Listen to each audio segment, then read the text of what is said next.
Bien, me llamo Nicolás Boegling y soy profesor de Derecho Internacional Público en la Facultad de Derecho de la Universidad de Costa Rica, la UCR.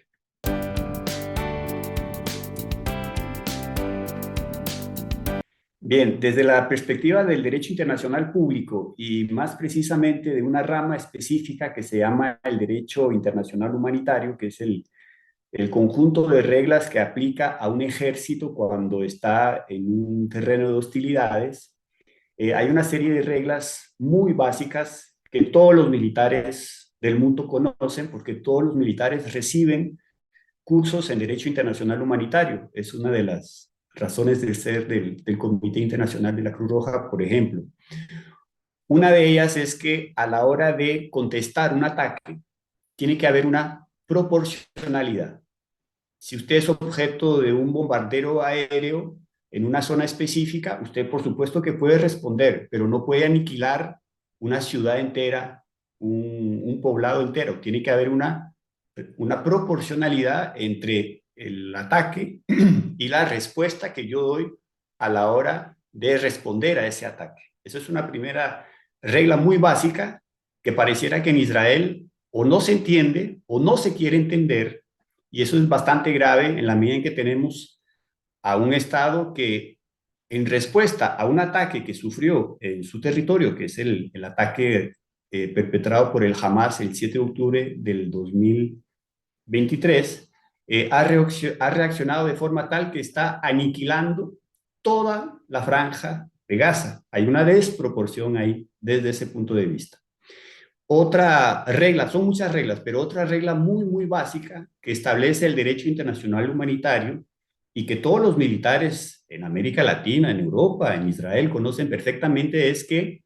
a la hora de llevar a cabo una operación militar hay que poder discriminar claramente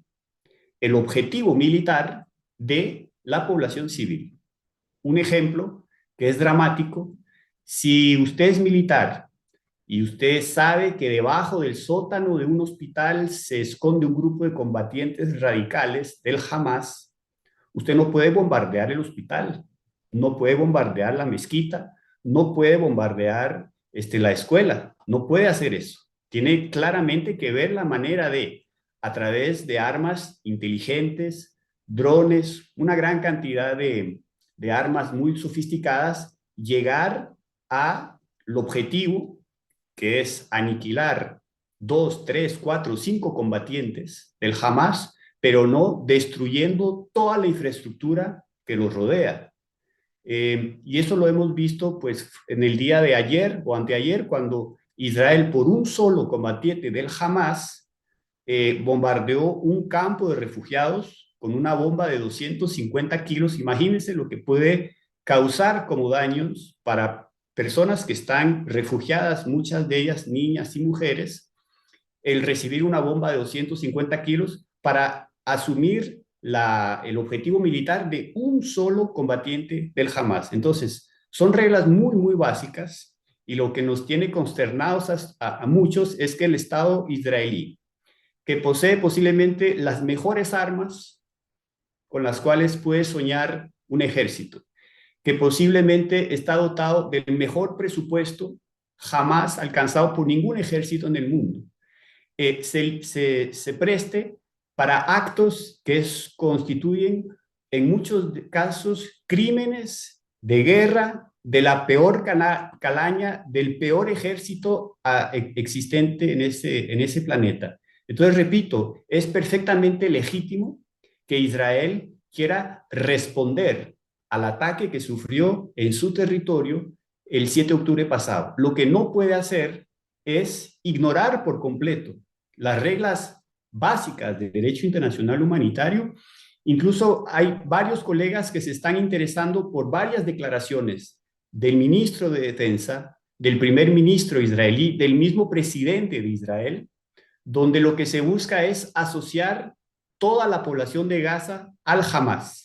Incluso hay unas declaraciones donde el presidente dice que de por sí la población civil de Gaza es cómplice del Hamas. esa narrativa lo que busca, lo que tiende a hacer es a no permitir una diferenciación entre el Hamas, que es un grupo de combatientes, y la población civil en Gaza. Con las consecuencias que estamos viendo, más de 9.000 muertos desde el 7 de octubre en Gaza, más de 3.300 niños entre esos muertos y más de 2.200 mujeres. Ahí están, esas cifras hablan por sí solas de la ausencia total de preocupación por parte del ejército de Israel a la hora de llevar a cabo sus operaciones, que son perfectamente legítimas desde el punto de vista militar, pero ignorando lo que todos los ejércitos del mundo saben, y es la respuesta tiene que ser proporcional, y por supuesto que hay que discriminar el objetivo militar de la población civil. Si no se hace, entramos en la categoría de crímenes de guerra. Ahí están perfectamente definidos en el Estatuto de Roma, que es el instrumento jurídico que crea la Corte Penal Internacional, que por cierto ha iniciado una investigación, porque lo que estamos viendo es horrendo, es algo prácticamente nunca visto antes, y interpela la conciencia de muchos, en particular de quienes están a cargo de la aplicación correcta del derecho internacional humanitario, con una consecuencia para Israel, y es que si la Corte Penal Internacional empieza a interesarse por ello, es que posiblemente hay responsabilidades penales individuales de altos mandos políticos y altos mandos militares en Israel que están ordenando, instigando en la comisión de algo que es un crimen de guerra en derecho internacional humanitario.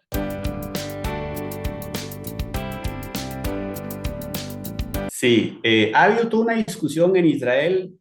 por el hecho de que Israel no es parte del Estatuto de Roma. Y como Israel no es parte del Estatuto de Roma, se dijo, se sostuvo durante muchos años que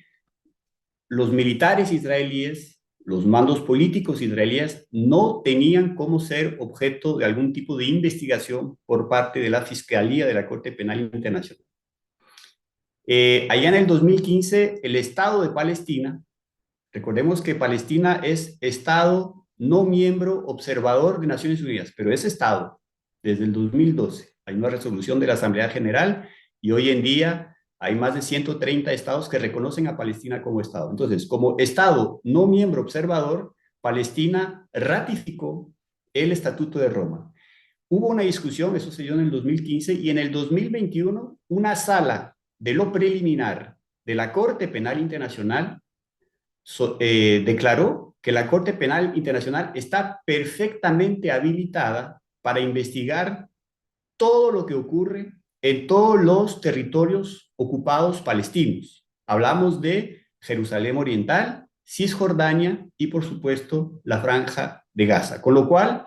el argumento que escuchamos por parte de Israel y muchos de sus defensores de que al ser Israel un Estado que nunca ratificó y que nunca va a ratificar el Estatuto de Roma, no tenían por qué preocuparse, pues no, desde el 2021, desde el 4 de febrero del 2021, una decisión interna dentro de la Corte Penal Internacional habilita investigaciones por todo lo que ocurra en todos los territorios ocupados palestinos. Entonces, el procedimiento es muy sencillo.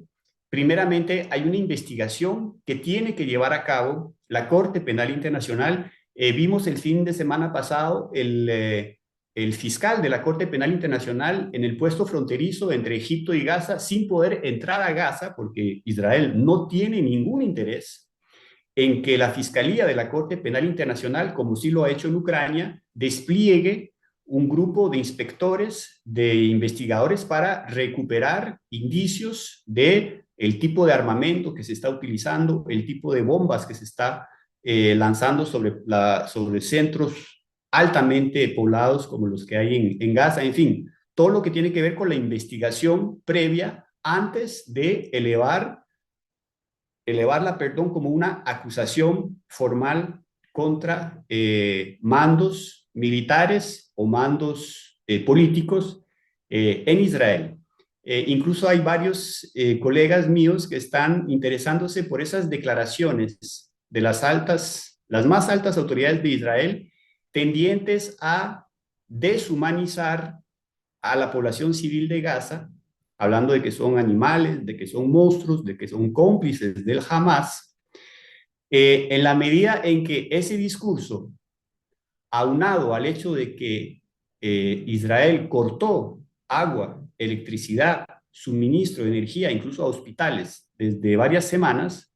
hace que podamos incluso hablar de algo que es todavía peor que un crimen de guerra, que por sí ya es terrible, que es un genocidio. Hay una, pareciera, a través de las declaraciones de las máximas instancias israelíes, una clara intención de colectivamente emprenderla contra la población civil, la cual está totalmente atrapada, no tiene cómo salir de Gaza. El problema de la población civil de Gaza es que no tiene cómo salir, es una verdadera cárcel a cielo abierto, a la cual le quitan el suministro para la supervivencia básica, como lo es, repito, el agua, la energía eléctrica, todo lo que tiene que ver con flujos energéticos para el funcionamiento de las plantas de desalinización del agua o las plantas hospitalarias. Vean entonces que si uno revisa bien el Estatuto de Roma y en particular la definición que se da de crimen de guerra, crimen contra la humanidad y genocidio, hay cosas que nos están interpelando con relación a lo que estamos viendo que está ocurriendo en Gaza y en particular con relación a las declaraciones oficiales, están en Internet, están en YouTube, en todos los medios que ustedes pueden perfectamente verificar sobre esas declaraciones tan extrañas de las máximas autoridades de un Estado, que pareciera que hace a un lado todos los avances del derecho internacional, en particular con relación al derecho internacional humanitario y el derecho penal internacional. Entonces, es realmente escalofriante lo que estamos viendo. La Corte Penal Internacional sí ha sido muy clara de que va a investigar hechos cometidos por el ejército de Israel y por supuesto que va a investigar hechos cometidos por el Hamas. El Hamas también en algunas de sus acciones está violando abiertamente el derecho internacional humanitario, es decir, la Corte Penal Internacional no se va a, no se va, digamos, a inclinar por investigar únicamente los actos contrarios al derecho internacional humanitario provenientes de uno de los dos bandos. No, va a hacer una investigación investigando a los dos bandos porque hay cosas que se están dando en Gaza que son una clara y abierta violación al derecho internacional humanitario, tanto por parte del Hamas como por parte de Israel, pero con una desproporción que vemos con las cifras. El ataque del 7 de octubre provocó la muerte de 1.400 israelíes. Las cifras que nos están dando Naciones Unidas al día de hoy, 2 de noviembre, nos habla de más de 9.000 personas fallecidas en Gaza, de las cuales, repito, 3.400 son niños y más de 2.200 son mujeres.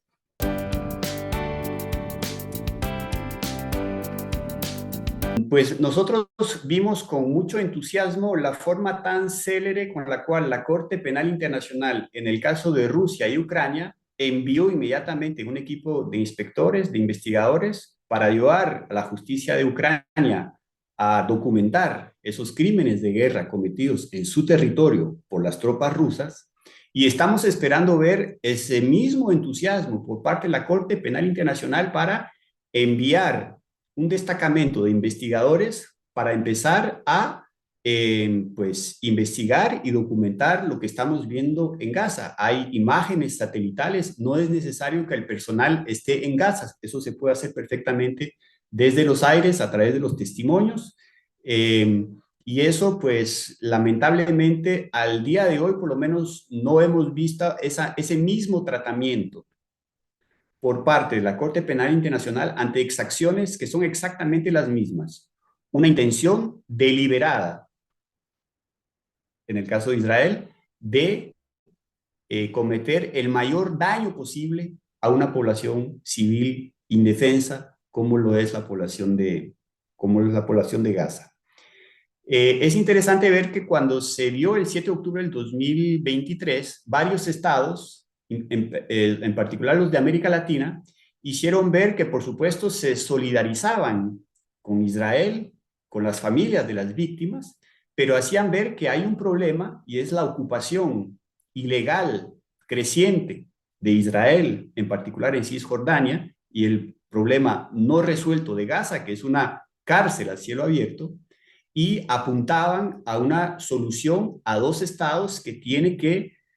resultar de un proceso de negociación que ha sido abandonado en los últimos 10 años. El último acuerdo que tuvimos entre palestinos e israelíes fueron los acuerdos de Oslo de 1993. Desde entonces no ha habido mayor avance. Israel ha irrespetado lo pactado en el 93 en los acuerdos de Oslo, y Palestina ha visto cómo poco a poco, semana tras semana, casas de palestinos en Jerusalén Oriental son derribadas, y por supuesto los colonos judíos en Cisjordania apoderándose con la mayor tranquilidad por parte de las autoridades israelíes, que más bien en los últimos años han fomentado la ocupación ilegal de territorio palestino por parte de los colonos judíos, israelíes. Con lo cual hay un problema político, y lo que yo quisiera creer es que en algún momento en Israel empiecen desde la sociedad civil a alzar la voz, porque la solución militar que se está proponiendo no resuelve en absolutamente nada el problema político de fondo, y es que los palestinos, como los israelíes, tienen derecho a tener su territorio con su propio Estado, sus instituciones, en el cual se pueda respetar su cultura y puedan ver sus familias, ver crecer y desarrollarse sus hijos. Es algo que todos los pueblos del mundo, es algo al cual aspiran todos los pueblos del mundo. Bueno, desde 1947, la comunidad internacional tiene una gran deuda con el pueblo palestino, en la medida en que estamos al 2023 y al día de hoy los palestinos viven ese drama, y es ver cómo sus tierras son ocupadas, colonizadas de forma totalmente ilegal, con una impunidad absoluta por parte de Israel, que tiene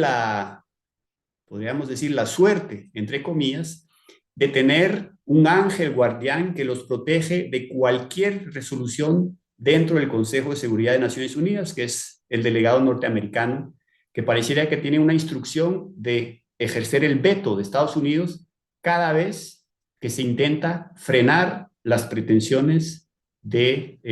Israel. La última resolución importante del Consejo de Seguridad sobre el tema palestino-israelí es la resolución 2334. Invito a que nos la leamos todos para entender bien la clase de violaciones a las reglas del derecho internacional público, al derecho internacional humanitario, a la cual está procediendo Israel en la mayor impunidad. Y esa resolución es del diciembre del 2016, y la votación fue muy interesante. 14 votos a favor, 1 Estados Unidos, que se abstuvo. Fue posiblemente, sí, fue la última semana del segundo mandato del presidente Obama. Vean a través de ese detalle la influencia extrema que ejerce el lobby a favor de Israel dentro de Estados Unidos, para que un presidente saliente que tuvo 2 mandatos tenga que esperar los últimos días de su administración para reconciliar de alguna manera Estados Unidos con el derecho internacional, con la Carta de Naciones Unidas sobre el tema de Israel y de Palestina. Pues lo que estamos viendo, nunca muchos de nosotros pensábamos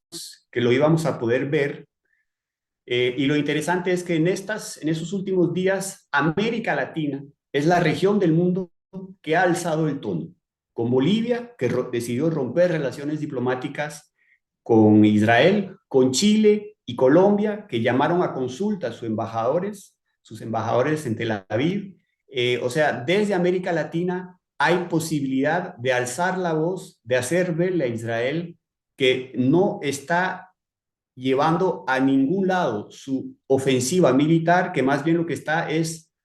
azuzando los ánimos en toda la región de Oriente Medio y con graves repercusiones para los intereses de Israel. Sus embajadas están siendo colocadas en alerta máxima, así como las embajadas de Estados Unidos.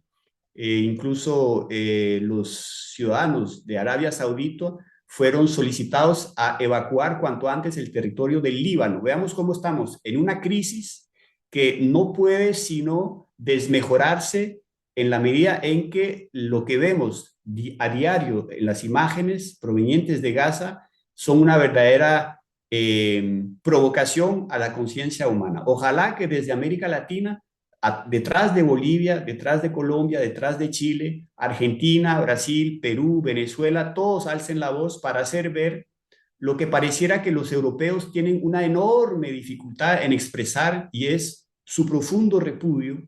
a lo que está ocurriendo. América Latina tiene tal vez esa libertad de tono que no tienen los europeos, y me parece que es muy importante que desde Perú se pueda también lanzar un fuerte mensaje a la cordura, a las actuales autoridades israelíes que parecieran que han perdido totalmente el norte y están llevando